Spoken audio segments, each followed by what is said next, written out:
Welcome to Achievers Academy Shivamogga. ಆತ್ಮೀಯ ಸ್ಪರ್ಧಾರ್ಥಿ ಮಿತ್ರರೇ, ನಾನು ಮಹೇಶ್ KS.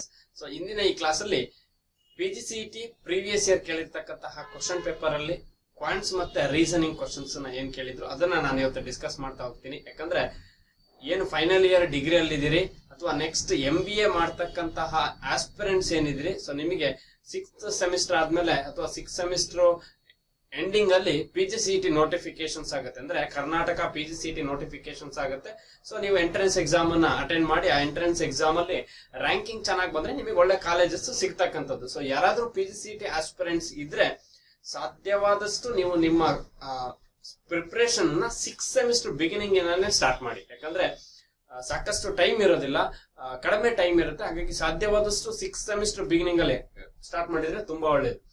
5th ಸೆಮಿಸ್ಟರ್ ಅಲ್ಲಿ ಸ್ಟಾರ್ಟ್ ಮಾಡಿದ್ರೆ ಬಹಳ ಒಳ್ಳೇದು. ಯಾಕಂದ್ರೆ ಬಹಳಷ್ಟು ಟೈಮ್ ಸಿಗುತ್ತೆ ನಿಮ್ಮ ಪ್ರಿಪರೇಷನ್ ಗೆ. ಬೈ ಚಾನ್ಸ್ 5th ಸೆಮಿಸ್ಟರ್ ಅಲ್ಲಿ ನೀವು ಪ್ರಿಪರೇಷನ್ ಸ್ಟಾರ್ಟ್ ಮಾಡ್ಲಿಲ್ಲ ಅಂದ್ರೂ ಅಟ್ ಲೀಸ್ಟ್ 6th ಸೆಮಿಸ್ಟರ್ ಅಲ್ಲಿ ಆದ್ರೂ ಸ್ಟಾರ್ಟ್ ಮಾಡಿ. ಯಾಕಂದ್ರೆ ಲಾಸ್ಟ್ ಟೈಮ್ ಅಲ್ಲಿ ಪ್ರಿಪರೇಷನ್ ಸ್ಟಾರ್ಟ್ ಮಾಡಬೇಡಿ. ಇಂಟರ್ನಲ್ಸ್ ಬರುತ್ತೆ ಅಥವಾ ಇನ್ನೊಂದೇನೋ ಸೆಮಿಸ್ಟರ್ ಎಕ್ಸಾಮ್ ಬಂದಿರುತ್ತೆ, ಪ್ರಿಪರೇಷನ್ ಟೈಮ್ ಸಾಕಾಗೋದಿಲ್ಲ.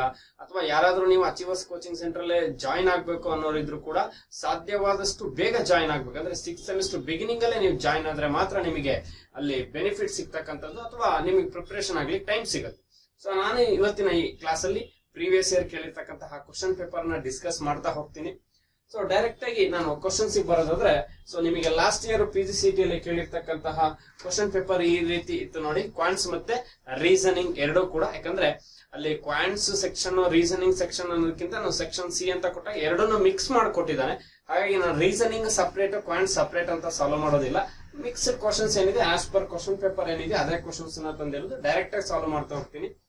ಸೊ ನಿಮಗೇನಾದ್ರೂ ಕ್ವಶನ್ಸ್ ಡೈರೆಕ್ಟ್ ಕ್ಲಿಯರ್ ವಿಸಿಬಲ್ ಆಗಲ್ಲ ಅಂದ್ರೆ ನಾನು ಕ್ವಶನ್ಸ್ ಅನ್ನ ಡಿಕ್ಟೇಟ್ ಮಾಡ್ತಾ ಹೋಗ್ತೀನಿ, ಅದನ್ನು ಕೂಡ ನೀವು ನೋಟ್ ಡೌನ್ ಮಾಡ್ಕೊಳ್ಬಹುದು.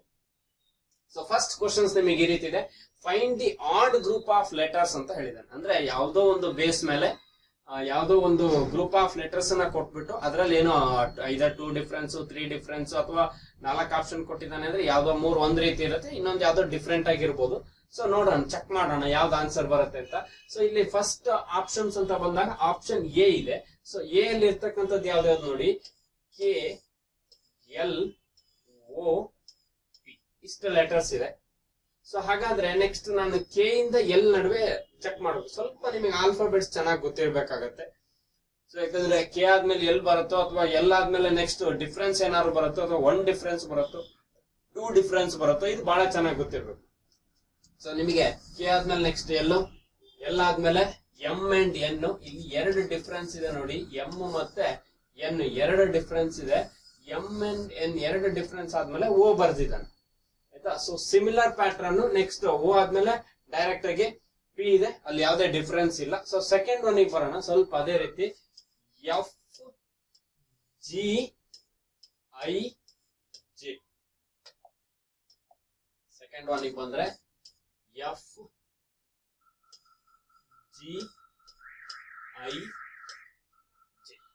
ಸೊ ಈಗ F ಅಂದ್ರೆ F ಆದ್ಮೇಲೆ ನೆಕ್ಸ್ಟ್ ಇಮಿಡಿಯೇಟ್ಲಿ G ಬಂದ್ರೆ, ಸೊ ಸೇಮ್ ಪ್ಯಾಟರ್ನ್ ಫಸ್ಟ್ ಏನ್ ಫಾಲೋ ಆಗಿತ್ತು, K ಆದ್ಮೇಲೆ L ಇತ್ತು, ಅಲ್ಲಿ ಅದೇ ರೀತಿ ಇಲ್ಲಿ F ಆದ್ಮೇಲೆ G ಇದೆ. ನೆಕ್ಸ್ಟ್ G ಆದ್ಮೇಲೆ I ಇರ್ತಕ್ಕಂಥದ್ದು. ಸೊ G ಆದ್ಮೇಲೆ I ಇದೆ ಅಂದ್ರೆ ಅಲ್ಲಿ ಒಂದೇ ಡಿಫರೆನ್ಸ್ ಬರುತ್ತೆ ನಿಮಗೆ. ಇಲ್ಲಿ ಡಿಫರೆನ್ಸ್ ಬರ್ತಕ್ಕಂಥದ್ದು H ನೋಡಿ, ಸ್ವಲ್ಪ ಅಬ್ಸರ್ವ್ ಮಾಡಿ. ಫಸ್ಟ್ ಒನ್ ಅಲ್ಲಿ KLOP ಅಲ್ವಾ. ಸೊ ಸೆಕೆಂಡ್ ಲೆಟರ್ ಆನ್ವರ್ಡ್ಸ್ ಏನು ಡಿಫರೆನ್ಸ್ ಬರ್ತಾ ಇತ್ತು L ಮತ್ತೆ O ನಡುವೆ, M ಮತ್ತೆ N ಅಂತಕ್ಕಂತಹ 2 ಲೆಟರ್ ಡಿಫರೆನ್ಸ್ ಬಂದಿದೆ ಅಲ್ವಾ. ಈಗ ಹಾಗಾದ್ರೆ ಇಲ್ಲೂ ಕೂಡ 2 ಲೆಟರ್ ಡಿಫರೆನ್ಸ್ ಬರ್ಬೇಕು ವಿದ್ಯಾರ್ಥಿಗಳೇ. ಸಿಮಿಲರ್ ಪ್ಯಾಟರ್ನ್ ಫಾಲೋ ಆಗ್ತಾ ಇದೆ ಅಂದ್ರೆ 2 ಲೆಟರ್ ಬರ್ಬೇಕು. ಬಟ್ G ಮತ್ತೆ I ನಡುವೆ ಎಷ್ಟು ಲೆಟರ್ ಬಂದಿದೆ, 1 ಲೆಟರ್ ಬಂದಿದೆ. ಹಾಗಾಗಿ ಆಪ್ಷನ್ B ಮತ್ತೆ ಆಪ್ಷನ್ A 2 ಒಂದೇ ರೀತಿ ಇಲ್ಲ. ಅಂದ್ರೆ ಒಂದೇ ಗ್ರೂಪ್ ಆಫ್ ಎಲಿಮೆಂಟ್ಸ್ ಇದ್ರೂ ಕೂಡ ಅಥವಾ 4 ಎಲಿಮೆಂಟ್ಸ್ ಇದ್ರೂ ಕೂಡ ಪ್ಯಾಟರ್ನ್ ಒಂದೇ ರೀತಿ ಫಾಲೋ ಆಗ್ಲಿಲ್ಲ. ನೆಕ್ಸ್ಟ್ ಬೇಕಾದ್ರೆ ಚೆಕ್ ಮಾಡೋಣ, ಯಾವ್ದಿದೆ QRTU ಅಂತ ಇದೆ ನೋಡಿ. QRTU. ಸೊ Q ಮತ್ತೆ R ನಡುವೆ ಇಲ್ಲೇನು ಸಮಸ್ಯೆ ಆಗಲ್ಲ, ಯಾವುದೇ ಡಿಫರೆನ್ಸ್ ಇಲ್ಲ. Q ಆದ್ಮೇಲೆ R ಬರುತ್ತೆ. ನೆಕ್ಸ್ಟ್ R ಆದ್ಮೇಲೆ 2 ಡಿಫರೆನ್ಸ್ ಬರುತ್ತಾ ಚೆಕ್ ಮಾಡ್ಕೊಳ್ಳಿ. ಇಲ್ಲ, R ಆದ್ಮೇಲೆ S ಅಂತಕ್ಕಂತಹ ಒಂದೇ ಡಿಫರೆನ್ಸ್ ಬರುತ್ತೆ. ಅಂದ್ರೆ ಆಪ್ಷನ್ ಬಿ ಆಪ್ಷನ್ ಸಿ ಗಳು ಒಂದೇ ರೀತಿ ಇದೆ. ಹಾಗಾಗಿ ಇಲ್ಲಿ ನೀವು ಆಡ್ ಗ್ರೂಪ್ ಆಫ್ ಲೆಟರ್ಸ್ ಅಂದ್ರೆ ಗುಂಪಿಗೆ ಸೇರದ ಪದ ಅಂತ ನಾವ್ ಏನ್ ಹೇಳ್ತೀವಿ ಕನ್ನಡದಲ್ಲಿ. ಸೊ ಬಿ ಮತ್ತೆ ಸಿ ಒಂದೇ ರೀತಿ ಇದೆ ಆಪ್ಷನ್. ನೆಕ್ಸ್ಟ್ ಇನ್ನೂ ಒಂದು ಆಪ್ಷನ್ ನೀವು ಚೆಕ್ ಮಾಡ್ತೀನಿ ಅನ್ನೋದಾದ್ರೆ, ಸೊ ಎ ಬಿ ಡಿ ಇದೆ ನೋಡಿ, A B D E. So ಇಲ್ಲಿ ಎ ಅಂಡ್ ಬಿ ನಡುವೆ ಯಾವುದೇ ಡಿಫರೆನ್ಸ್ ಇಲ್ಲ. ನೆಕ್ಸ್ಟ್ ಬಂದ್ರೆ ವಿದ್ಯಾರ್ಥಿಗಳೇ, ಅದೇ ರೀತಿ ಬಿ ಮತ್ತೆ ಡಿ ನಡುವೆ ಸಿ ಅಂತಕ್ಕಂತಹ ಒಂದು ಡಿಫರೆನ್ಸ್ ಇದೆ. ಅಂದ್ರೆ ನಿಮಗೆ ಕೊಟ್ಟಿರ್ತಕ್ಕಂತಹ ಎಲ್ಲಾ ಆಪ್ಷನ್ ಅಲ್ಲೂ ಬಿ ಸಿ ಡಿ ಯಲ್ಲಿ ಸೆಕೆಂಡ್ ಮತ್ತೆ ಥರ್ಡ್ ಲೆಟರ್ ನಡುವೆ ಒಂದು ಡಿಫರೆನ್ಸ್ ಇದೆ. ಆಪ್ಷನ್ ಎ ಅಲ್ಲಿ ಮಾತ್ರ ನಿಮಗೆ ಸೆಕೆಂಡ್ ಅಂಡ್ ಥರ್ಡ್ ಲೆಟರ್ ನಡುವೆ ಒಂದು ಡಿಫರೆನ್ಸ್ ಇಲ್ಲ ವಿದ್ಯಾರ್ಥಿಗಳೇ, ಎರಡು ಡಿಫರೆನ್ಸ್ ಇದೆ. ಸೊ ಇಲ್ಲಿ ಎರಡು ಡಿಫರೆನ್ಸ್ ಇದೆ. For example K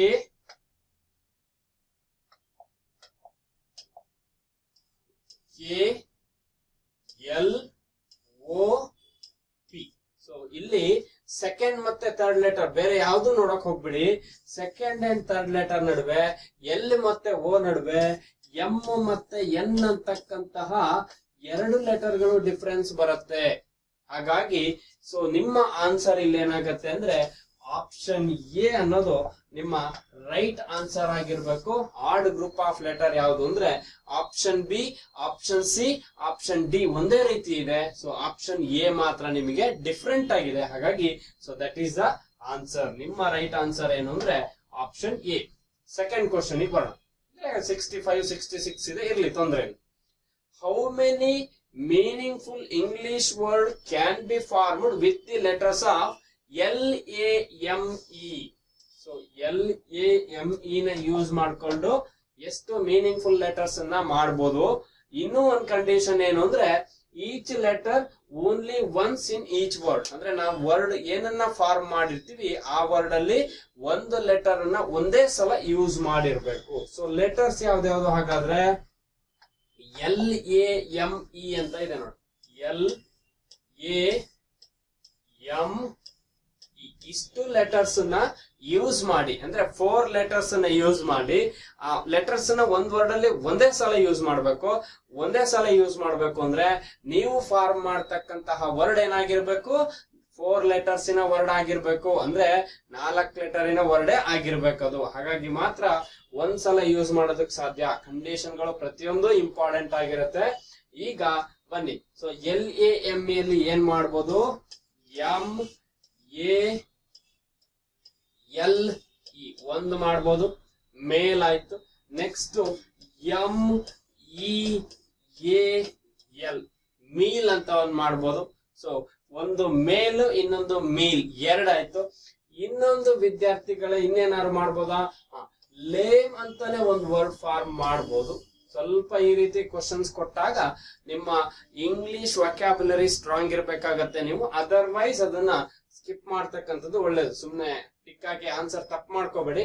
so next ಲೇಮ್ ಅಂತಕ್ಕಂಥ ಒಂದು ವರ್ಡ್ ಫಾರ್ಮ್ ಮಾಡ್ಬೋದು. ಅಂದ್ರೆ ಲೇಮ್ ಅಂದ್ರೆ ಈಗ ಏನು ನಾವು ಡಿಸಬಿಲಿಟಿ ಅಥವಾ ಒಂದು ನಿಧಾನ ಕುಂಟುಗಳು ನಡೀತಾರೋ ಅವರಿಗೆ ಅಂತ ಪರ್ಸನ್ಗೆ ನಾವೇನ್ ಹೇಳ್ತೀವಿ, ಲೇಮ್ ಅಂತ ಹೇಳ್ತೀವಿ. ಸೊ ಹಾಗಾಗಿ ಅದು ಕೂಡ ಒಂದು ವರ್ಡ್. ಹಾಗಾದ್ರೆ ಎಷ್ಟು ವರ್ಡ್ ಫಾರ್ಮ್ ಮಾಡಬಹುದು ಅಂದ್ರೆ 3 ವರ್ಡ್ಸ್ ನ ನೀವು ಫಾರ್ಮ್ ಮಾಡಬಹುದು ವಿದ್ಯಾರ್ಥಿಗಳ. ಹಾಗಾದ್ರೆ ಆಪ್ಷನ್ ಇಲ್ಲಿ ನಿಮ್ಮ ಆನ್ಸರ್ ಏನಾಗಿರ್ಬೇಕು, ಆಪ್ಷನ್ ಬಿ ರೈಟ್ ಆನ್ಸರ್ ಆಗಿರುತ್ತೆ ಕ್ವಶನ್ ನಂಬರ್ 66 ಅಲ್ಲಿ. ನೆಕ್ಸ್ಟ್ ಕ್ವಶನ್ ಬರೋಣ. ಸ್ವಲ್ಪ ಮ್ಯಾಥಮೆಟಿಕಲ್ ಆಪರೇಷನ್ ಇದೆ, ಮಲ್ಟಿಪ್ಲಿಕೇಶನ್, ಡಿವಿಷನ್, ಪ್ಲಸ್ ಮೈನಸ್ ಏನೇನೋ ಕೊಟ್ಟಿದ್ದಾನೆ. ಒಂದು ಕ್ವಶನ್ಸ್ ಕೊಟ್ಟಿದ್ದಾನೆ. ನಿಮಗೆ ಅದೇನಾದ್ರು ಡಿಸ್ಪ್ಲೇ ಆಗಲ್ಲ ಅಂದ್ರೆ ನಾನು ಈ ಕಡೆ ಬರೀತೀನಿ, ಅದನ್ನ ಅಬ್ಸರ್ವ್ ಮಾಡ್ತಾ ಬನ್ನಿ. ಸೊ ಏನಿದೆ ಅಲ್ಲಿ ಕ್ವಶನ್ಸ್ ಅಂದ್ರೆ 6% 12C ಅಂತ ಇದೆ ನೋಡಿ. 6% 12C3 12C3 ಆದ್ಮೇಲೆ at $8 at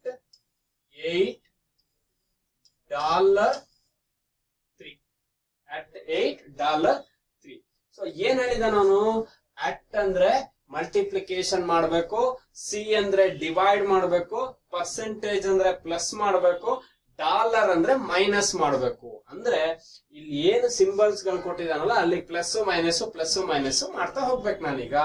ಹಾಗಾದ್ರೆ ಅಲ್ಲಿ ಕೊಟ್ಟಿರ್ತಕ್ಕಂತಹ ಆಪರೇಷನ್ಸ್ ನಾನು ಇಲ್ಲಿ ಪರ್ಫಾರ್ಮ್ ಮಾಡಿದ್ರೆ ಸೊ ನನಗೆ ಅದು ಯಾವ ರೀತಿ ಬರುತ್ತೆ ಅನ್ನೋದು ಗೊತ್ತಿರ್ಬೇಕು. ಈಗ ಪರ್ಸೆಂಟೇಜ್ ಅಂದ್ರೆ ಏನು ಅನ್ನೋದನ್ನ ಫಸ್ಟ್ ತಿಳ್ಕೊಳ್ಳಿ. ಸೊ ಪ್ಲಸ್ ಮಾಡ್ಬೇಕಾಗತ್ತೆ.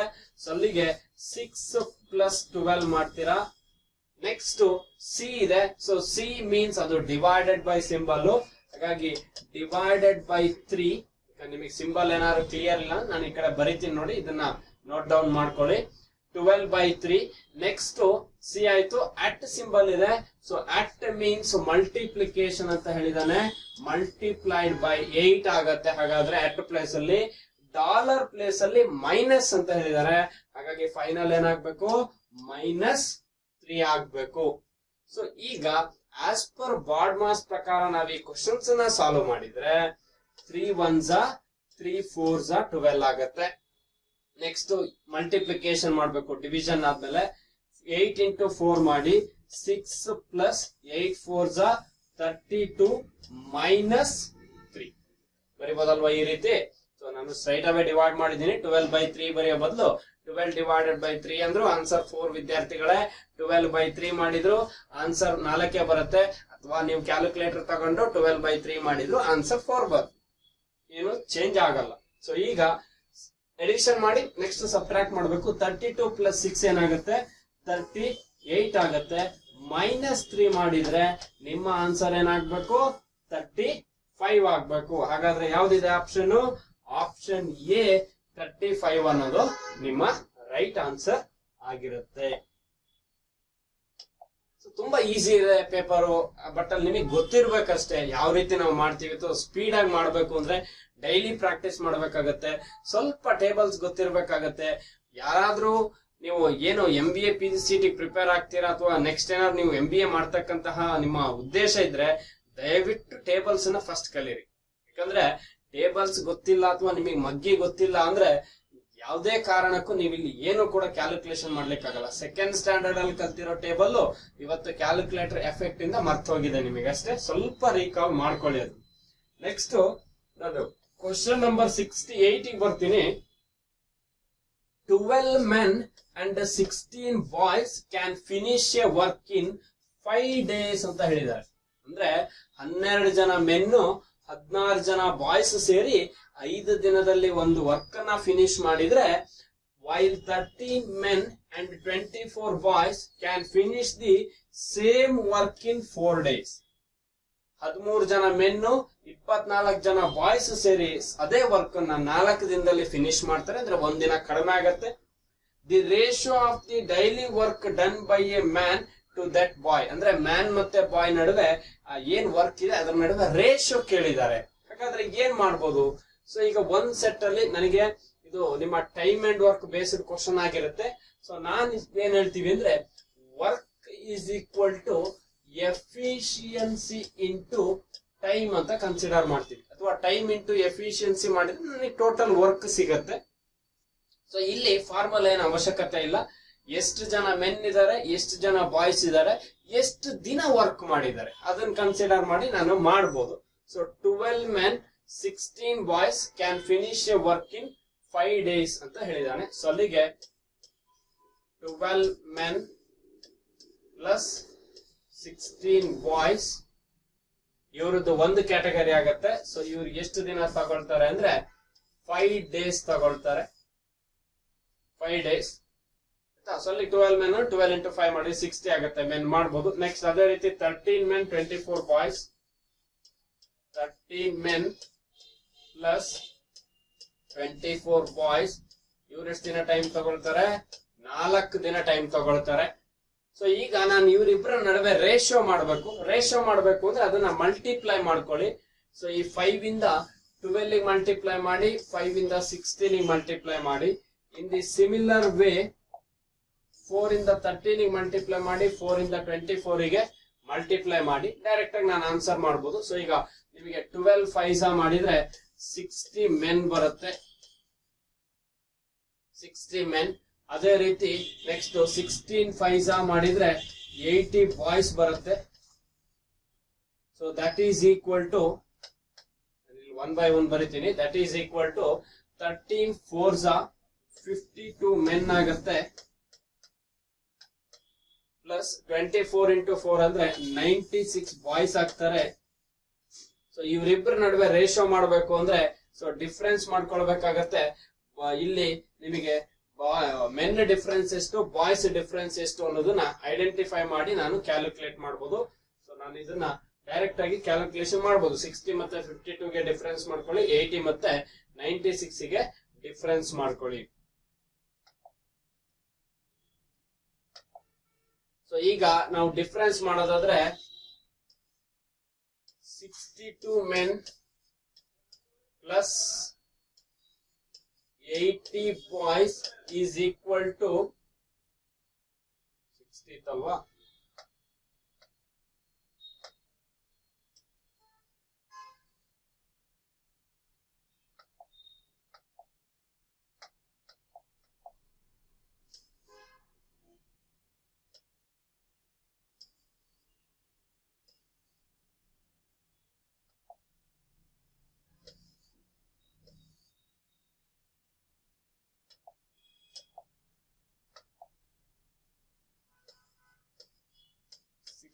men plus 80 boys is equal to 52 men plus 96 boys. So ಅಲ್ಲಿಗೆ 60 ಮತ್ತೆ 52 ನಡುವೆ ಡಿಫರೆನ್ಸ್ ಮಾಡಿದ್ರೆ ನಮಗೆ 8 ಮೆನ್ ಆಗ್ತಾರೆ.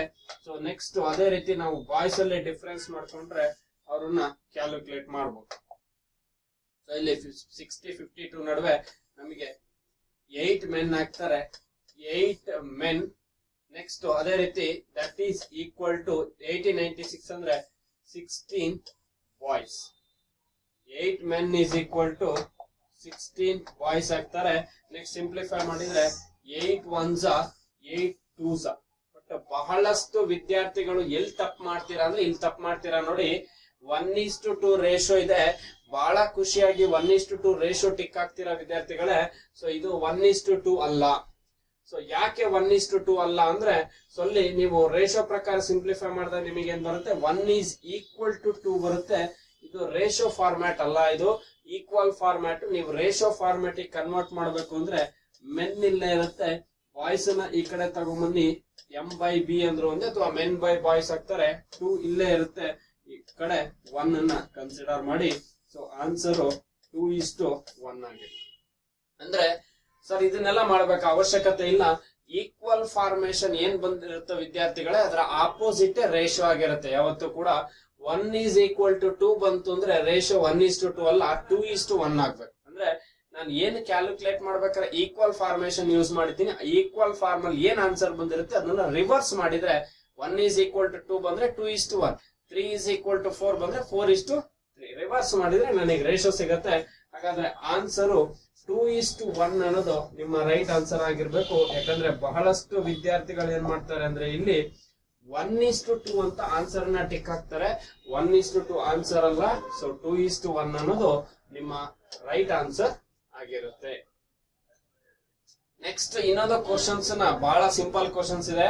If the above words are arranged in dictionary order then the last word is ಅಂತ ಕೇಳಿದ್ದಾರೆ. ಅಂದ್ರೆ ಅಲ್ಲಿ ಕೊಟ್ಟಿರ್ತಕ್ಕಂಥ ವರ್ಡ್ ಅನ್ನ ಆಸ್ ಪರ್ ಡಿಕ್ಷನರಿ ಪ್ರಕಾರ ಆರ್ಡರ್ ಮಾಡ್ಕೊಂಬಂದ್ರೆ ಲಾಸ್ಟ್ ವರ್ಡ್ ಯಾವ್ದು ಬರುತ್ತೆ ಅಂತ ಕೇಳಿದಾನೆ. ಹಾಗಾದ್ರೆ ಲಾಸ್ಟ್ ವರ್ಡ್ ಯಾವ್ದು ಬರುತ್ತೆ ಅನ್ನೋದಾದ್ರೆ ಇಲ್ಲಿ ಎಲ್ಲಾ ವರ್ಡ್ ಅನ್ನು ಎಂ ಇಂದಾನೆ ಕೊಟ್ಟಿದ್ದಾರೆ. ಅದನ್ನ ಸಾಲ್ವ್ ಮಾಡೋ ಅವಶ್ಯಕತೆನೇ ಇಲ್ಲ ನೋಡಿ, ಎಂ ಇಂದಾನೆ ಕೊಟ್ಟಿದ್ದಾರೆ. ನೆಕ್ಸ್ಟ್ ಸೆಕೆಂಡ್ ಲೆಟರ್ ನೋಡ್ಲೇಬೇಕು. ಹಾಗಾದ್ರೆ ಎಲ್ಲದರಲ್ಲೂ ಎ ಇದೆ. ನೆಕ್ಸ್ಟ್ ಥರ್ಡ್ ಲೆಟರ್ ನೋಡ್ಲೇಬೇಕು, ಎಲ್ಲದರಲ್ಲೂ ಬಿ ಇದೆ. ನೆಕ್ಸ್ಟ್ ಫೋರ್ತ್ ಲೆಟರ್ ಚೇಂಜ್ ಇದೆ ನೋಡಿ ವಿದ್ಯಾರ್ಥಿಗಳೇ, M A B, M A B, M A B, M A B. ನೋಡೋ ಅವಶ್ಯಕತೆನೇ ಇಲ್ಲ ನೋಡಿ. ಎಂ ಎ ಬಿ ಎಲ್ಲ ಸೇಮ್ ಇದೆ ಮುಂದೆ ಮಾತ್ರ. ಅದಕ್ಕೆ ನಿಮ್ಮ ಟೈಮ್ ಎಲ್ಲಿ ಸೇವ್ ಆಗುತ್ತೆ ಅಂದ್ರೆ ಇಲ್ಲಿ ಸೇವ್ ಆಗುತ್ತೆ ಎಕ್ಸಾಮ್ ಅಲ್ಲಿ. ಅದ್ ನೋಡ್ಲೇಬೇಡಿ. ಎಂ ಎ ಬಿ ಅಲ್ಲಿಂದ ಮುಂದೆ ಏನಿದೆ ನೋಡ್ಕೊಳ್ಳಿ. ಫಸ್ಟ್ ಏನಿದೆ ಇ ಎಲ್ ಎ ಇದೆ, ನೆಕ್ಸ್ಟ್ ಎಲ್ ಇ ಇದೆ, ನೆಕ್ಸ್ಟ್ ಯು ಎಸ್ ಇ ಇದೆ, U S E, next E P E A R L ಇದೆ, ಇ ಪಿ EPRL ಇದೇನ್ ಬರೆಯೋ ಅವಶ್ಯಕತೆ ಇಲ್ಲ ಬಿಡಿ. ಅದು EPERL ಅಂದ್ರೆ ಲಾಸ್ಟ್ ಬರೋದೇ ಇಲ್ಲ. ಏನ್ ಕೇಳಿದಾನೆ ಇದರಿಂದ ಲಾಸ್ಟ್ ವರ್ಡ್ ಅಲ್ಲಿಗೆ ಬಿ ಆದ್ಮೇಲೆ ಇ ಇದೆ, ಬಿ ಆದ್ಮೇಲೆ ಎಲ್ ಇದೆ, ಬಿ ಆದ್ಮೇಲೆ ಯು ಇದೆ, ಬಿ ಆದ್ಮೇಲೆ ಮತ್ತೆ ಇ ಇದೆ. ಸೊ ಅಲ್ಲಿಗೆ ಇದಂತೂ ಲಾಸ್ಟ್ ಆಗ್ಲಿಕ್ಕೆ ಚಾನ್ಸ್ ಇಲ್ಲ, ಇದು ಚಾನ್ಸ್ ಇಲ್ಲ, ಅಲ್ಲಿಗೆ ಇದು ಚಾನ್ಸ್ ಇಲ್ಲ. ಸೊ ಆಪ್ಷನ್ MABUSE BU ಅನ್ನೋದೇ ಲಾಸ್ಟ್ ಗೆ ಬರ್ಬೇಕು. ಸೊ ಹಾಗಾಗಿ ನಿಮ್ಮ ಆನ್ಸರ್ ಏನಾಗುತ್ತೆ ಇಲ್ಲಿ ಆಪ್ಷನ್ ಎ ಅನ್ನೋದು ನಿಮ್ಮ ರೈಟ್ ಆನ್ಸರ್ ಆಗಿರುತ್ತೆ, MABUSE. ಸೊ ಬಹಳ ಸಿಂಪಲ್ ಕ್ವಶನ್ಸ್, ಬಹಳ ಈಸಿಯಾಗಿ ನೀವು ಸ್ಕೋರ್ ಮಾಡಬಹುದು. ತುಂಬಾ ಸಿಂಪಲ್ ಕ್ವಶನ್ಸ್, ಡಿಕ್ಷನರಿ ಆರ್ಡರ್ ಪ್ರಕಾರ ಅರೇಂಜ್ ಮಾಡಿ ಅಂತ ಕೊಟ್ಟಿದ್ದಾರೆ, ಹಾಗೆ ಡೈರೆಕ್ಟ್ ಆಗಿ ಮಾಡಬಹುದು. ಸೊ ನೆಕ್ಸ್ಟ್ ಕ್ವಶನ್ ನೋಡ್ತಾ ಹೋಗೋಣ. ಅದೇ ರೀತಿ ಆರ್ಡರ್ ಅಂಡ್ ರ್ಯಾಂಕಿಂಗ್ ಬೇಸ್ ಮೇಲೆ ಒಂದು ಕ್ವಶನ್ಸ್ ಇದೆ ವಿದ್ಯಾರ್ಥಿಗಳೇ. If Ram Mohan rank 22nd out of 46 students, ಅಂದ್ರೆ ಒಂದು ಕ್ಲಾಸ್ ಅಲ್ಲಿ ಅಥವಾ ಒಂದು ರ್ಯಾಂಕಿಂಗ್ ಸಿಸ್ಟಮ್ ಬಗ್ಗೆ ಹೇಳ್ತಾ ಇದಾರೆ ಅಲ್ಲಿ. ಸೊ ಟೋಟಲ್ 46 ಸ್ಟೂಡೆಂಟ್ಸ್ ಇದಾರೆ, 22nd ರ್ಯಾಂಕ್ ರಾಮ್ ಮೋಹನ್ ಬರ್ತಾನೆ. What is the rank from the laws, ಅಂದ್ರೆ ಬಾಟಮ್ ಇಂದ ನಿಮಗೆ ಕೇಳಿದ್ದಾರೆ. ಈಗ ನೋಡಿ, ನೀವು ಹಾರಿಜಾಂಟಲ್ ಆರ್ಡರ್ ಮಾಡಿ, ವರ್ಟಿಕಲ್ ಆರ್ಡರ್ ಮಾಡಿ, ಇದರಲ್ಲಿ 46 ಜನ ಇದ್ದಾರೆ ಸ್ಟೂಡೆಂಟ್ಸ್. ಟೋಟಲ್ ಆಗಿ 46 ಮೆಂಬರ್ಸ್ ಇದ್ದಾರೆ. ಅದರಲ್ಲಿ Ram Mohan rank 22nd out of 46, ಅಂದ್ರೆ ಟಾಪ್ ಸೈಡ್ ಇಂದ ಬಂದ್ರೆ ನಾನು ಈ ಕಡೆ ಟಾಪ್ ಅಂತ ತಗೊಳ್ತೀನಿ, ಇದನ್ನ ಬಾಟಮ್ ಅಂತ ತಗೊಳ್ತೀನಿ. ನೀವು ಹಾರಿಜಾಂಟಲ್ ಬೇಕಾದ್ರೂ ಮಾಡ್ಬೋದು ಇದನ್ನ. ಟಾಪ್ ಈ ಕಡೆಯಿಂದ ಬಂದ್ರೆ ರಾಮ್ ಮೋಹನ್ ಎಷ್ಟನೇ ಪ್ಲೇಸಿಗೆ ಬರ್ತಾನಂತೆ, 22nd ಪ್ಲೇಸಿಗೆ ಬರ್ತಾನೆ. ರಾಮ್ ಮೋಹನ್ ವಿದ್ಯಾರ್ಥಿಗಳೇ 22nd ಪ್ಲೇಸಿಗೆ ರಾಮ್ ಮೋಹನ್ ಬರ್ತಾನೆ. ಹಾಗಾದ್ರೆ ಔಟ್ ಆಫ್ 46 ಅಲ್ಲಿ ಲಾಸ್ಟ್ ಇಂದ ರಾಮ್ ಮೋಹನ್ ರ್ಯಾಂಕ್ ಎಷ್ಟು ಅಂತ ಕೇಳಿ ನೋಡಿ. 46 ಜನ ಆಗ್ಬೇಕು ಈ ರ್ಯಾಂಕಿಂಗ್ ಅಲ್ಲಿ. ಟೋಟಲ್ ಆಗಿ 22ನೇ ಪ್ಲೇಸ್ ಅಲ್ಲಿ ಅವನು ಇದಾನೆ. ಹಾಗಾದ್ರೆ ಇನ್ ಎಷ್ಟು ವಿದ್ಯಾರ್ಥಿಗಳನ್ನ ಆಡ್ ಮಾಡಿದ್ರೆ ಟೋಟಲ್ 46 ಆಗುತ್ತೆ. ಸೊ 2 ಇರೋದು 6 ಆಗ್ಬೇಕು ಅಂದ್ರೆ 4 ಆಡ್ ಮಾಡ್ಲೇಬೇಕು. ಅಂದ್ರೆ ಇವನ ಬಿಹೈಂಡ್ ಅಂದ್ರೆ ಅವನ್ ಕೆಳಗಡೆ ಎಷ್ಟು ಜನ ಇರ್ಬೇಕು, 24 ಜನ ಇರ್ಬೇಕು. ಯಾವುದೇ ಕಾರಣಕ್ಕೂ ಫಾರ್ಮುಲಾಗಳನ್ನ ಯೂಸ್ ಮಾಡಬೇಡಿ. ನೀವೇನಾದ್ರು ಬುಕ್ ನೋಡಿ ಫಾರ್ಮುಲಾ ಯೂಸ್ ಮಾಡ್ತೀರಾ ಅಂದ್ರೆ R+L ಲೆಫ್ಟ್ ರೈಟ್ ಏನೇನೋ ಮಾಡಿರ್ತಾರೆ ನೋಡಿ. ಇದು ಯಾವ್ದು ಬೇಡ, ಜಸ್ಟ್ ಅನಲೈಸ್ ಮಾಡಿ ಡೈರೆಕ್ಟ್ ಸಾಲ್ವ್ ಮಾಡಿ. ಈಗ ಅವ್ನು 22ನೇ ಪ್ಲೇಸ್ ಅಲ್ಲಿ ಇದ್ದಾನೆ ಅಂದ್ರೆ ಅವನ ಬಿಹೈಂಡ್ ಅಲ್ಲಿ 24 ಜನ ಬಂದ್ರೆ ಮಾತ್ರ 46 ಜನ ಆಗ್ತಾರೆ ಟೋಟಲ್ ಆಗಿ. ಹಾಗಾಗಿ ಬಾಟಮ್ ಇಂದ ಅವ್ನು 24 ಜನ ಇದ್ದಾರೆ ಅಂದ್ರೆ ಅವ್ರು ಕೇಳಿರೋದು ಬಾಟಮ್ ಅಲ್ಲಿ ಎಷ್ಟು ಜನ ಇದ್ದಾರೆ ಅಂತ ಕೇಳಿಲ್ಲ, ರಾಮ್ ಮೋಹನ್ ರ್ಯಾಂಕ್ ಏನಾಗತ್ತೆ ಅಂತ ಕೇಳಿದಾರೆ. ಅಂದ್ರೆ ಇವನ್ ಕೆಳಗಡೆ 24 ಜನ ಇದ್ದಾರೆ ಅಂದ್ರೆ ಇವನ್ ಬಾಟಮ್ ಇಂದ ಎಷ್ಟನೇ ಪ್ಲೇಸಿಗೆ ಬರ್ಬೇಕು ವಿದ್ಯಾರ್ಥಿಗಳೇ, 25th ಪ್ಲೇಸಿಗೆ ಬರ್ಬೇಕು. ಸರ್ ಆಪ್ಷನ್ ಇಲ್ವಲ್ಲ. ಈ ರೀತಿ ಬಹಳಷ್ಟು ಕ್ವಶನ್ಸ್ ಗಳಿದೆ ವಿದ್ಯಾರ್ಥಿಗಳೇ. ಸೊ ಇದಕ್ಕೆ ನಿಮ್ಮ ಆನ್ಸರ್ ಏನು ಅಂದ್ರೆ ಗ್ರೇಸ್.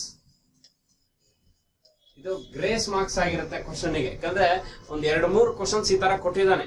ನಾನು ಅದನ್ನ ಮೆನ್ಷನ್ ಮಾಡಿಲ್ಲ, ಕೆಲವು ಕ್ವಶನ್ಸ್ ಗಳನ್ನೇ ಸ್ಕಿಪ್ ಮಾಡಿದೀನಿ. ಒಂದು ಬ್ಲಡ್ ರಿಲೇಷನ್ ಕೊಟ್ಬಿಟ್ಟು ಆ ಬ್ಲಡ್ ರಿಲೇಷನ್ ಅಲ್ಲಿ ಕೋಡೆಡ್ ಕೊಟ್ಟಿದ್ದಾನೆ, ಅಂದ್ರೆ ಪ್ಲಸ್ ಅಂದ್ರೆ ಏನು ಮೈನಸ್ ಅಂದ್ರೆ ಏನು ಅಂತ. ಬಟ್ ಆ ಪ್ಲಸ್ ಮೈನಸ್ ನ ಕ್ವಶನ್ ಕೊಟ್ಟಿದ್ದಾನೆ ಬಿಟ್ರೆ ಪ್ಲಸ್ ಅಂದ್ರೆ ಏನು ಹಸ್ಬೆಂಡ್ ವೈಫ್ ಏನು ಕೊಟ್ಟೆ ಇಲ್ಲದೆ ಡೈರೆಕ್ಟ್ ಕ್ವಶನ್ ಸಾಲ್ವ್ ಮಾಡ್ರಿ ಅಂದ್ರೆ ಮಾಡಕ್ ಬರಲ್ಲ ವಿದ್ಯಾರ್ಥಿಗಳು. ಬೇಕಾದ್ರೆ ನೀವು ಪೇಪರ್ ಅನ್ನ ಚೆಕ್ ಮಾಡಿ, ಒಂದ್ 2-3 ಮಾರ್ಕ್ಸ್ 2-3 ಕ್ವಶನ್ ಗ್ರೇಸ್ ಇದೆ, ಹಾಗಾಗಿ ಗೊತ್ತಿರಬೇಕು. ಇಲ್ಲಿ ಆನ್ಸರ್ 25, ಬಟ್ ಆಪ್ಷನ್ ಅಲ್ಲಿ 25 ಇಲ್ಲ, ಹಾಗಾಗಿ grace marks. Next question number 73. 64 into 7, ಅದು ಇಂಟು ಸಿಂಬಲ್. ನಿಮ್ಗೆ ಏನಾದ್ರು ಪ್ಲಸ್ ಸಿಂಬಲ್ ರೀತಿ ಇದ್ರೆ ಅದನ್ನ ನಿಮ್ ನೋಟ್ಬುಕ್ ಅಲ್ಲಿ ಬರ್ಕೊಳ್ಳಿ. 64 into 7 ಮಾಡಿದ್ರೆ 460 ಬರುತ್ತೆ. 25 into 8 ಮಾಡಿದ್ರೆ 212 ಬರುತ್ತೆ. Next then what is 43 into 8 ಅಂತ ಕೇಳಿದ್ದಾರೆ. 43 into 8. 64 into 7 460, 25 into 8 212, 43 into 8. ನೋಡಿ ವಿದ್ಯಾರ್ಥಿಗಳೇ, ಇದನ್ನ ಮಾಡಬೇಡಿ. 64 into 7 ಮಾಡೋದು ನಿಮಗೆ ಸ್ವಲ್ಪ ಕಾಂಪ್ಲಿಕೇಟೆಡ್ ಆಗುತ್ತೆ. ಯಾವತ್ತು ಕೂಡ ಲೋಯೆಸ್ಟ್ ನಂಬರ್ ಇರ್ತಕ್ಕಂಥದ್ದನ್ನ ಮಾಡಿ. ಲೋಯೆಸ್ಟ್ ನಂಬರ್ ಅಂದ್ರೆ ಯಾವ್ದು, 25 8s. ಈಗ 25 4 ಸಲ ಮಾಡಿದ್ರೆ 100 ಆಗತ್ತೆ. ಹಾಗಾದ್ರೆ 8 ಸಲ ಮಾಡಿದ್ರೆ ಏನಾಗ್ಬೇಕು, 200 ಆಗ್ಬೇಕು. ಸೊ 25 into 8 ಮಾಡಿ ಆ ಬರೋ ಆನ್ಸರ್ ಗೆ ಎಷ್ಟು ಆಡ್ ಮಾಡಿರ್ಬೇಕು, ಹಾಗಾದ್ರೆ ಇಲ್ಲಿ 12 ಆಡ್ ಮಾಡಿರ್ಬೇಕು. 12 ಆಡ್ ಮಾಡಿರ್ಬೇಕು. 25 8s 200 ಆಗುತ್ತೆ, ಅದಕ್ಕೆ 12 ಆಡ್ ಮಾಡಿದ್ರೆ 212 ಆಗುತ್ತೆ. ನೆಕ್ಸ್ಟ್ ಅದೇ ರೀತಿ ಚೆಕ್ ಮಾಡೋಣ ವಿದ್ಯಾರ್ಥಿಗಳೇ. 64 ಇಂಟು 7 ಮಾಡಿ ನೋಡೋಣ. ಸೊ 7 6 42 ಆಗುತ್ತೆ, ಅಂದ್ರೆ 420 ಆಗುತ್ತೆ. ನೆಕ್ಸ್ಟ್ 7 4 28 ಆಗುತ್ತೆ. ಅಲ್ಲಿಗೆ 2ಕ್ಕೆ 2 ಆಡ್ ಮಾಡಿದ್ರೆ 4 ಆಗುತ್ತೆ ವಿದ್ಯಾರ್ಥಿಗಳೇ. 448 ಆಗುತ್ತೆ. 64 ಅನ್ನ 7 ಟೈಮ್ಸ್ ಮಾಡಿದ್ರೆ ನಾನು ಡಿಜಿಟ್ಸ್ ನ ಬೈಫರ್ಕೇಶನ್ ಮಾಡ್ಕೊಂಡು ಹೋಗ್ತೀನಿ. 7 ಇಂಟು 6 7 ಇಂಟು 4 448 ಆಯ್ತು. ಬಟ್ ನಿಮಗೆ ಆನ್ಸರ್ 460 ಇದೆ ಅಂದ್ರೆ ಸೊ ಇಲ್ಲೂ ಕೂಡ 12 ಆಡ್ ಮಾಡಿರ್ಬೇಕು ವಿದ್ಯಾರ್ಥಿಗಳೇ. ಅಂದ್ರೆ ಅವ್ರು ಕೊಟ್ಟಿರ್ತಕ್ಕಂತಹ ನಂಬರ್ ಅನ್ನ ಮಲ್ಟಿಪ್ಲೈ ಮಾಡಿ ಅದಕ್ಕೆ 12 ಅನ್ನ ಆಡ್ ಮಾಡ್ತಾ ಬನ್ನಿ. ಸೊ ಸಿಮಿಲರ್ ಪ್ಯಾಟರ್ನ್ ಅನ್ನ ನೀವು ಮಾಡಿ 43 ಇಂಟು 8 ಮಾಡಿ ಬರ್ತಕ್ಕಂತಹ ಆನ್ಸರ್ ಏನಿದೆ ಸೊ ಅದಕ್ಕೆ 12 ಅನ್ನ ಆಡ್ ಮಾಡಿ. 43 ಇಂಟು 8 ಮಾಡಿ ಪ್ಲಸ್ 12 ಮಾಡ್ಬೇಕು. ಸೊ ಹಾಗಾದ್ರೆ 43 ಇಂಟು 8 ಅಂದ್ರೆ 8 4 32 ಆಗುತ್ತೆ, ಅಂದ್ರೆ 320 ಆಗುತ್ತೆ. 8 3 24 ಸೊ 320 2 ಪ್ಲಸ್ 2 4 ಆಗುತ್ತೆ, ಅಂದ್ರೆ 344 ಆಗುತ್ತೆ. 44ಕ್ಕೆ 12 ಆಡ್ ಮಾಡಿ ವಿದ್ಯಾರ್ಥಿಗಳೇ. ಸೊ ಅಲ್ಲಿಗೆ 4 ಪ್ಲಸ್ 2 ಲಾಸ್ಟ್ ಡಿಜಿಟ್ 6 ಯಾವ್ದಿದೆ ನೋಡಿ. ಈ ಆಪ್ಷನ್ ಬರೋದಿಲ್ಲ ವಿದ್ಯಾರ್ಥಿಗಳೇ, ಇದು ಬರೋದಿಲ್ಲ. ಎರಡೇ ಆಪ್ಷನ್, ಆಪ್ಷನ್ ಎ ಬರಬೇಕು ಇಲ್ಲ ಸಿ ಬರಬೇಕು. 4 ಪ್ಲಸ್ 1 ಯಾವತ್ತು 5 ಆಗಿರುತ್ತೆ. ಹಾಗಾದ್ರೆ ಆಪ್ಷನ್ ಸಿ 356 ಅನ್ನೋದು ನಿಮ್ಮ ರೈಟ್ ಆನ್ಸರ್ ಆಗಿರುತ್ತೆ. ಸೊ ಅವ್ರು ಯಾವ್ದೊಂದು ಪ್ಯಾಟರ್ನ್ ಕೊಟ್ಟಿರ್ತಾರೆ. ನನಗೆ ಇಲ್ಲಿ 25 ಇಂಟು 8 ಮಾಡಿದಾಗ ಗೊತ್ತಾಗುತ್ತೆ. ಅದು 25 ಇಂಟು 8 ಮಾಡಿದ್ರೆ 200 ಬರುತ್ತೆ. ಅದಕ್ಕೆ 12 ಆಡ್ ಮಾಡಿದ್ರೆ 212 ಆಗುತ್ತೆ. ಸೊ ಇನ್ನೊಂದು ವೆನ್ ಡಯಾಗ್ರಾಮ್ ಬೇಸ್ಡ್ ಕ್ವಶನ್ಸ್ ಕೇಳಿದ್ದಾರೆ. ಅಂದ್ರೆ ಇಲ್ಲಿ ಯಾವ್ದೋ ಒಂದು ರಿಲೇಶನ್ಶಿಪ್ ಅನ್ನ ಕೇಳಿರ್ತಾರೆ ಅವರು, ಅಥವಾ ಯಾವ್ದೋ 2 ಎಲಿಮೆಂಟ್ಸ್ ಗಳ ನಡುವೆ ರಿಲೇಶನ್ಶಿಪ್ ಕೇಳಬಹುದು. ಸೊ ಅಲ್ಲಿ ವೆನ್ ಡಯಾಗ್ರಾಮ್ ಅನ್ನ ಯೂಸ್ ಮಾಡ್ತಾರೆ.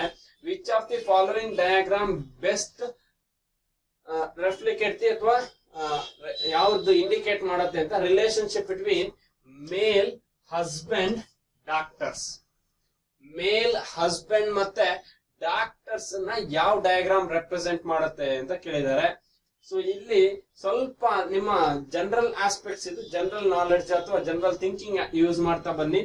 ಮೇಲ್ ಆಗಿರ್ಬೇಕು, ಹಸ್ಬೆಂಡ್ ಆಗಿರ್ಬೇಕು, ಡಾಕ್ಟರ್ಸ್ ಅದಷ್ಟು ರಿಲೇಶನ್ಶಿಪ್ ನ ಐಡೆಂಟಿಫೈ ಮಾಡಬೇಕು. ಈಗ ಹಸ್ಬೆಂಡ್ ಅಂದ್ಮೇಲೆ ಅವ್ರು ಮೇಲ್ ಆಗಿರ್ಲೇಬೇಕು ವಿದ್ಯಾರ್ಥಿಗಳೇ. ಹಾಗಾಗಿ ಆಲ್ ಹಸ್ಬೆಂಡ್ಸ್ ಆರ್ ಮೇಲ್ಸ್ ಅನ್ನೋದು ಕರೆಕ್ಟ್. ಯಾಕಂದ್ರೆ ಹಸ್ಬೆಂಡ್ಸ್ ಆಗಿದ್ದಾರೆ ಅಂದ್ರೆ ಅವ್ರು ಮೇಲ್ ಆಗಿರ್ಲೇಬೇಕು. ಬಟ್ ಡಾಕ್ಟರ್ಸ್ ಅನ್ನ ಹೇಳಕ್ ಬರಲ್ಲ ವಿದ್ಯಾರ್ಥಿಗಳೇ, ಯಾಕಂದ್ರೆ ಫಿಮೇಲ್ ಡಾಕ್ಟರ್ಸ್ ಇರ್ಬೋದು, ಮೇಲ್ ಡಾಕ್ಟರ್ಸ್ ಕೂಡ ಇರ್ಬೋದು. ಹಾಗಾಗಿ ಡಾಕ್ಟರ್ಸ್ ನ ಪಾರ್ಶಿಯಲಿ ಮಾತ್ರ ಇಂಟರ್ಸೆಕ್ಟ್ ಮಾಡ್ಬೇಕಾಗತ್ತೆ. ಮೇಲ್ ಅಂಡ್ ಫಿಮೇಲ್ ಅನ್ನ ಅಥವಾ ಏನು ಮೇಲ್ ಆರ್ ಇರ್ಬೋದು, ಫಿಮೇಲ್ ಆರ್ ಇರ್ಬೋದು doctor. But males and husband ಅನ್ನ ಆ ರೀತಿ ಡಿವೈಡ್ ಮಾಡೋದಕ್ಕೆ ಬರೋದಿಲ್ಲ. ಸೊ ಫಸ್ಟ್ ನೋಡಿ, ಆಲ್ ಹಸ್ಬೆಂಡ್ಸ್ ಆರ್ ಮೇಲ್ಸ್ ಅನ್ನೋ ಡಯಾಗ್ರಾಮ್ ಬರ್ಕೊಳ್ಬಹುದು. ನಾನು ಒಂದು ಡಯಾಗ್ರಾಮ್ ಇದನ್ನ ಬರ್ದು ಇನ್ನೊಂದು ಡಯಾಗ್ರಾಮ್ ಈ ರೀತಿ ಬರಿತೀರಾ ಅಂದ್ರೆ ಇದು ಹಸ್ಬೆಂಡ್ ಆಗಿರ್ಬೇಕು, ಅದೇ ರೀತಿ ಇದು ಮೇಲ್ ಆಗಿರ್ಬೇಕು. ಯಾಕಂದ್ರೆ ಆಲ್ ಹಸ್ಬೆಂಡ್ಸ್ ಆರ್ ಮೇಲ್ಸ್. ಮತ್ತೆ ಇಲ್ಲಿ ಬರಿಬೇಡಿ ಆಲ್ ಮೇಲ್ ಆರ್ ಹಸ್ಬೆಂಡ್ಸ್ ಅಲ್ಲ, ಆಲ್ ಹಸ್ಬೆಂಡ್ಸ್ ಆರ್ ಮೇಲ್ ಆಗಿರ್ಬೇಕು. ಸೊ ಯಾಕಂದ್ರೆ ಅವ್ನ ಹಸ್ಬೆಂಡ್ ಆಗಿದ್ದಾನೆ ಅಂದ್ರೆ ಮೇಲ್ ಆಗಿರ್ಲೇಬೇಕು. ನೆಕ್ಸ್ಟ್ ನೋಡಿ, ಡಾಕ್ಟರ್ಸ್ ಅಂತ ಹೇಳಿದ್ದಾರೆ ಅಂದ್ರೆ ಪಾರ್ಶಿಯಲಿ ಇಂಟರ್ ಕನೆಕ್ಟ್ ಮಾಡ್ಬೇಕಾಗತ್ತೆ. ನಾನು ಸರ್ಕಲ್ಸ್ ನ ಪಾರ್ಶಿಯಲಿ ಇಂಟರ್ ಕನೆಕ್ಟ್ ಯಾಕೆ ಮಾಡ್ಬೇಕು ಅಂದ್ರೆ ಹಸ್ಬೆಂಡ್ ಆದವ್ರು ಎಲ್ಲರೂ ಡಾಕ್ಟರ್ ಆಗಿರ್ಬೋದು, ಆಗದೇನೆ ಇರ್ಬೋದು. ಮೇಲ್ ಡಾಕ್ಟರ್ಸ್ ಇರ್ಬೋದು, ಫಿಮೇಲ್ ಡಾಕ್ಟರ್ಸ್ ಇರ್ಬೋದು. ಹಾಗಾಗಿ ಇಲ್ಲಿ ಪಾರ್ಶಿಯಲಿ ಮಾತ್ರ ಅದು ಇಂಟರ್ ಕನೆಕ್ಷನ್ ಮಾಡ್ಲಿಕ್ಕೆ ಸಾಧ್ಯ, ಕಂಪ್ಲೀಟ್ ಇಂಟರ್ ಕನೆಕ್ಟ್ ಮಾಡ್ಲಿಕ್ಕೆ ಆಗಲ್ಲ. ಸ್ವಲ್ಪ ಜನರಲ್ ಆಗಿ ಯೋಚನೆ ಮಾಡಿ. ಮೇಲ್ ಡಾಕ್ಟರ್ಸ್ ಇರ್ತಾರೆ, ಫಿಮೇಲ್ ಡಾಕ್ಟರ್ಸ್ ಇರ್ತಾರೆ. ಹಾಗಾಗಿ ಪಾರ್ಶಿಯಲಿ ಮಾತ್ರ ಸರ್ಕಲ್ ಇಂಟರ್ಸೆಕ್ಟ್ ಆಗುತ್ತೆ. ಅದೇ ರೀತಿ ಹಸ್ಬೆಂಡ್ ಆದವರು ಡಾಕ್ಟರ್ಸ್ ಆಗ್ಬೋದು, ಆಗದೇನದು. ಈಗ ಎಲ್ಲಾ ಹಸ್ಬೆಂಡ್ ಕೂಡ ಡಾಕ್ಟರ್ಸ್ ಆಗ್ಬೇಕು ಅಂತ ಇಲ್ಲ. ಕೆಲವರು ಡಾಕ್ಟರ್ಸ್ ಆಗಿರ್ಬೋದು, ಇನ್ ಕೆಲವರು ಡಾಕ್ಟರ್ಸ್ ಆಗಿರ್ಬಾರ್ದು. ಸೊ ಆಪ್ಷನ್ ಎ ಅನ್ನೋದು ನಿಮ್ಮ ರೈಟ್ ಆನ್ಸರ್. ಸಿ ಬರಲ್ಲ, ಡಿನೂ ಬರಲ್ಲ, ಬಿ ಅಂತೂ ಬರೋದೇ ಇಲ್ಲ. ಯಾಕಂದ್ರೆ ಹೋಲ್ ಸರ್ಕಲ್ ಒಳಗಡೆ ಡಾಕ್ಟರ್ ಒಂದ್ ಕ್ಯಾಟಗರಿ, ಹಸ್ಬೆಂಡ್ ಒಂದ್ ಕ್ಯಾಟಗರಿ ಅಂತ ಕೊಟ್ಟಿದ್ದಾನೆ. ಸ್ವಲ್ಪ ಜನರಲ್ ಆಗಿ ಯೋಚನೆ ಮಾಡಿ. ನೆಕ್ಸ್ಟ್ ಕ್ವಶನ್ ನೋಡೋಣ ವಿದ್ಯಾರ್ಥಿಗಳೇ. 18 ರೂಟ್ ಒಳಗಡೆ ನಿಮಗೊಂದು ಕ್ವಶನ್ಸ್ ನ ರೂಟ್ ಇನ್ಸೈಡ್ ರೂಟ್ ಅಲ್ಲಿ ಮೆನ್ಷನ್ ಮಾಡಿದಾರ ಅವರು. 18 into 14 into x is equal to 168. Then x is equal to what is the value of x ಅನ್ನೋದನ್ನ ಕ್ಯಾಲ್ಕುಲೇಟ್ ಮಾಡಬೇಕು ವಿದ್ಯಾರ್ಥಿಗಳೇ. ಸೊ ನಿಮಗೆ ಸ್ವಲ್ಪ ಕಾಂಪ್ಲಿಕೇಟೆಡ್ ಅನ್ಸ್ಬೋದು ಈ ಕ್ವಶನ್, ಕಾಂಪ್ಲಿಕೇಟೆಡ್ ಅಲ್ಲ, ಇದು ಬಹಳ ಈಸಿಯಾಗಿ ಸಾಲ್ವ್ ಮಾಡಬಹುದು. ಇದನ್ನ ಏನ್ ಮಾಡ್ಬೇಕು ಅಂದ್ರೆ ಇಲ್ಲಿ ರೂಟ್ ಕೊಟ್ಟಿದ್ದಾನೆ, ಅಲ್ಲಿ ಹೋಲ್ ನಂಬರ್ ಕೊಟ್ಟಿದ್ದಾನೆ ಅಂದ್ರೆ square on both the side ಮಾಡಬೇಕು ವಿದ್ಯಾರ್ಥಿಗಳೇ. So square on both the side ಏನು ಅಂದ್ರೆ ಇಲ್ಲಿ ಆಲ್ರೆಡಿ ರೂಟ್ ಇದೆ ಅಂದ್ಮೇಲೆ ಈ ಕಡೆ ರೂಟ್ ಇಲ್ಲ ಅಂದ್ರೆ ಇದನ್ನ 2 ಟೈಮ್ಸ್ ಮಲ್ಟಿಪ್ಲೈ ಮಾಡಬೇಕು.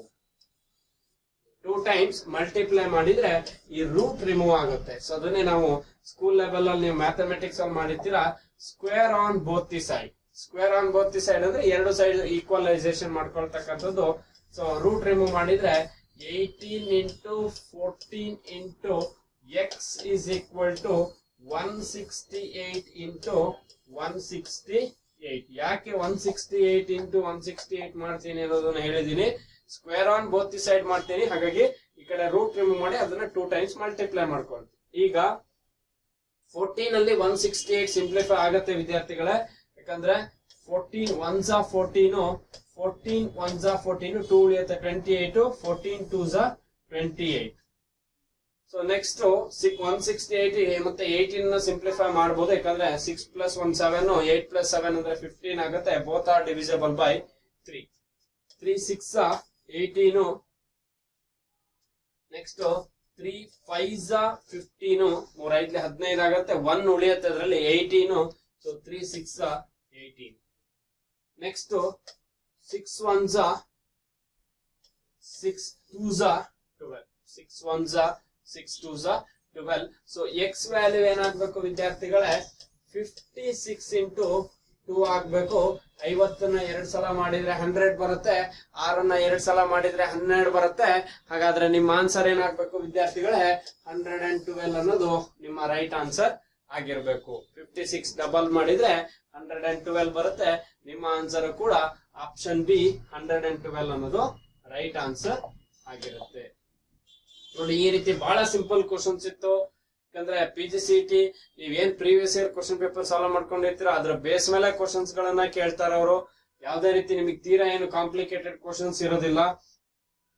ಹಾಗಾಗಿ ಸೊ ನಿಮಗೆ ಏನಾದ್ರು ಅಚೀವರ್ಸ್ ಕೋಚಿಂಗ್ ಸೆಂಟರ್ ಬಗ್ಗೆ ಅಥವಾ ಬ್ಯಾಚ್ ಗಳ ಬಗ್ಗೆ ಇನ್ಫಾರ್ಮೇಶನ್ ಬೇಕು ಅಂದ್ರೆ ಇಲ್ಲಿ ಏನ್ ನಿಮಗೆ ಕಾಂಟ್ಯಾಕ್ಟ್ ನಂಬರ್ ಡಿಸ್ಪ್ಲೇ ಆಗ್ತಾ ಇದೆ ಅದಕ್ಕೆ ಕಾಂಟ್ಯಾಕ್ಟ್ ಮಾಡಿ ವಿದ್ಯಾರ್ಥಿಗಳೇ. ಸೊ ನೀವು ಕೂಡ ಅಚೀವರ್ಸ್ ನಲ್ಲಿ ಅಥವಾ ನಿಮ್ಮ ಅಚೀವರ್ಸ್ ಕೋಚಿಂಗ್ ಸೆಂಟರ್ ಶಿವಮೊಗ್ಗ ಏನಿದೆ, ಸೊ ಅಲ್ಲಿ ಮುಂಬರ್ತಕ್ಕಂತಹ ದಿನಗಳಲ್ಲಿ PGCET ಬ್ಯಾಚ್ ಏನಿರುತ್ತೆ ಅದಕ್ಕೆ ನೀವು ಕೂಡ ಜಾಯಿನ್ ಆಗ್ಬೋದು. ಸೊ ಅದೇ ರೀತಿ ಅಚೀವರ್ಸ್ ಅಕಾಡೆಮಿ ಶಿವಮೊಗ್ಗದ ಟೆಲಿಗ್ರಾಮ್ ಗ್ರೂಪ್ ಇರುತ್ತೆ, ವೆಬ್ಸೈಟ್ಸ್ ಇರುತ್ತೆ, ಅದೇ ರೀತಿ ವಾಟ್ಸ್ಆಪ್ ಗ್ರೂಪ್ ಇರುತ್ತೆ. ಸೊ ಅದಕ್ಕೂ ಕೂಡ ನೀವು ಜಾಯಿನ್ ಆಗ್ಬೋದು. ಹಾಗೆ ಈ ಯಾರೆಲ್ಲ ಎಕ್ಸಾಮ್ಸ್ ಗಳಿಗೆ ಪ್ರಿಪೇರ್ ಆಗ್ತಾ ಇದ್ದೀರಾ PGCET ಮುಂಬರ್ತಕ್ಕಂತಹ ದಿನಗಳಲ್ಲಿ, ಸೊ ಯಾರಾದ್ರೂ ಸಬ್ಸ್ಕ್ರೈಬ್ ಆಗದೆ ಇದ್ರೆ ಸೊ ಯೂಟ್ಯೂಬ್ ಚಾನಲ್ ಏನಿದೆ ಅದಕ್ಕೆ ಸಬ್ಸ್ಕ್ರೈಬ್ ಆಗಿ, ಅದೇ ರೀತಿ ಬೆಲ್ ಬಟನ್ ನ ಕ್ಲಿಕ್ ಮಾಡಿ. ಯಾಕಂದ್ರೆ ಸಾಕಷ್ಟು ವಿಡಿಯೋಗಳು ನಿಮಗೆ ಆಲ್ರೆಡಿ ನಿಮ್ಮ PGCET coaching for Karnataka channel ಇದೆ. ಅದೇ ರೀತಿ ಮುಂಬರ್ತಕ್ಕಂತಹ ದಿನಗಳಲ್ಲೂ ಕೂಡ ಈ ಕ್ವಶನ್ ಪೇಪರ್ ಅನಾಲಿಸಿಸ್ ಸಿಗ್ತಾ ಹೋಗುತ್ತೆ ನಿಮಗೆ. ಯಾಕಂದ್ರೆ ಕ್ವಶನ್ ಪೇಪರ್ ಅನಾಲಿಸಿಸ್ ನ ಮಾಡ್ತಾ ಹೋದ್ರೆ ಯಾವ ಇಯರ್ ಅಲ್ಲಿ ಯಾವ ರೀತಿ ಕ್ವಶನ್ಸ್ ನ ಕೇಳಿದ್ರು ಅಂತಕ್ಕಂತಹ ಒಂದು ಐಡಿಯಾಸ್ ನಿಮಗೆ ಸಿಗ್ತಾ ಹೋಗುತ್ತೆ.